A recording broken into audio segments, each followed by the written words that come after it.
High, আজ আমার mini ভ্লগের day 43। আজ সকাল সকাল অফিস সাথে যাচ্ছি অফিস, আর এই হেলমেটটা হলো আমার শত্রু।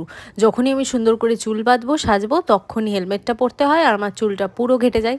তাই আগে একটুখানি ভিডিও করে নিয়েছি, আর তারপর বাধ্য হয়ে হেলমেটটা তো পরতেই হবে। আজ না আমি তাড়াতাড়ি গেছিলাম, তাই জানলার ধারে সিটটা পেয়েছি। আর যেদিন জানলার ধারে সিট পাই, এই প্রকৃতিটা দেখতে দেখতে যেতে পারি, আর মুডটা পুরো ফ্রেশ হয়ে যায়।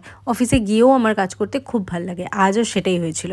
আর বাড়ি আসার পর ফ্রেশ হয়ে বেরিয়ে দেখি অভি রান্নাঘরে খুব রান্নাবান্না করছে, কিনা ডিমের ভুজিয়া আর সাথে চা বানাচ্ছে। অ্যাকচুয়ালি এটা তো কোথাও লেখা নেই যে রান্নাটা শুধু মেয়েদেরই কাজ, তো এরম ছোট ছোট ভালো কাজগুলো যদি হাজব্যান্ডরা করে ওয়াইফদের জন্য, তো ওয়াইফরা কি খুশি না হয়ে থাকতে পারে? তাই আমিও এটা দেখে খুব খুশি হয়ে গেছি। আর আমি, ভাই, অভি তিনজনে দেখো 3 প্লেট ভুজিয়া সাজিয়ে নিয়েছি চা দিয়ে খাবো বলে। আমরা এটাকে ডিমের ভুজিয়াই বলি। আর যেহেতু অভি বানিয়েছিল তাই ও বলছিল চল তোর মুখে দিয়ে দিই, টেস্ট কর। আর সত্যি খেয়ে দেখেছিলাম, খুব ভালো হয়েছিল।